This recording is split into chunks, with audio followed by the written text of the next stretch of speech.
Hi friends, నమస్తే. Welcome to టీ.ANU'S kitchen Telugu. ఈరోజు చాలా సింపుల్ అండ్ చాలా రోజుల వరకు కూడా మనం స్టోర్ చేసి కలర్ చేంజ్ అవ్వకుండా ఎలా ఉండాలి అనేది అల్లం వెల్లుల్లిపాయ పేస్ట్ చేసే విధానం చూపించబోతున్నానండి. ఈ అల్లం వెల్లుల్లిపాయ పేస్ట్ చక్కగా ఒకేసారి మనం స్టోర్ చేసేసుకొని ఎయిర్ కంటైనర్లో పెట్టేసుకుంటే కూడా చాలా రోజుల వరకు కూడా చేంజ్ అవ్వకుండా ఫ్రెష్గా ఉంటుందండి. అలా ఎలా అనేది చూపించబోతున్నాను రండి.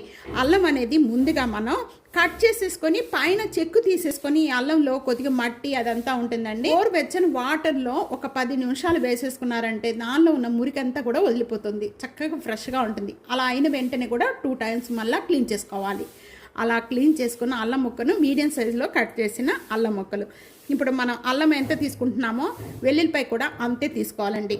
నేను ఇక్కడ పైన చెక్కు తీయలేదండి, మీరు కావాలి అనుకుంటే చెక్ తీసుకోండి. నేను ఎప్పుడు ఇలాగే వేసి పెడుతుంటాను. ఇక్కడ నేను చిన్న మిక్సీ జార్ తీసుకున్నానండి. కలర్ అనేది చేంజ్ అవ్వకుండా ఫ్రెష్గా ఉండాలి అంటే కనుక 1 టేబుల్ స్పూన్ ఇక్కడ సాల్ట్ యాడ్ చేసుకోవాలండి. సాల్ట్ యాడ్ చేసుకోవడం వల్ల చాలా రోజుల వరకు కూడా మనకి కలర్ చేంజ్ అవ్వకుండా నల్లపడకుండా అల్లం వెల్లుల్లిపాయ పేస్ట్ చక్కగా ఫ్రెష్గా మంచి స్మెల్తో ఉంటుందండి. వెల్లుల్లిపాయ ముందుగా మనం ఇచ్చేసేసుకుందాం. ఈ వెల్లుల్లిపాయతో పాటు ఇక్కడ ఇవి కూడా నాకు కొద్దిగా పట్టలేదండి, నేను మళ్ళీ వేస్తాను. అలాగే దీని ముందుగా వాటర్ అనేది యాడ్ చేసుకోవచ్చు. ఒకసారి కొద్దిగా కచ్చిపిచ్చిగా నూరుకున్నాక అప్పుడు కొద్దిగా వాటర్ యాడ్ చేసుకుంటూ కూడా బాగా పల్స్గా కాకుండా బాగా గట్టిగా కాకుండా అల్లం వెల్లిపాయ పేస్ట్ అలా తయారు చేసుకోవాలి. ఇక్కడ మిక్సీ యాడ్ చేసిన పేస్ట్ అంతా కూడా చూస్తున్నారు కదా, మనం వాటర్ ఏమి యాడ్ చేసుకోకుండా ఈ విధంగా తిప్పుకోవాలండి. ఈ విధంగా తిప్పుకున్న వెంటనే కూడా కొద్దిగా వాటర్ యాడ్ చేస్తున్నాను. వాటర్ యాడ్ చేసేసుకొని ఇప్పుడు మిగతా అల్లం కూడా దీంట్లో యాడ్ చేసేస్తున్నాను. ఇప్పుడు ఓపెన్ చేద్దాము. ఇది అనేది చెక్కు తీసుకోకుండా వేసుకోవాలి, చాలా మంచిదండి. చూస్తున్నారు కదా, ఈ విధంగా మెత్తగా చేసుకోవాలి. వెల్లుల్లిపాయ ఈ విధంగా చూస్తున్నారు కదా, చాలా రోజుల వరకు కూడా మనకి 1 మంత్ వరకు కూడా స్టోర్ చేసి పెట్టుకోవచ్చు అండి.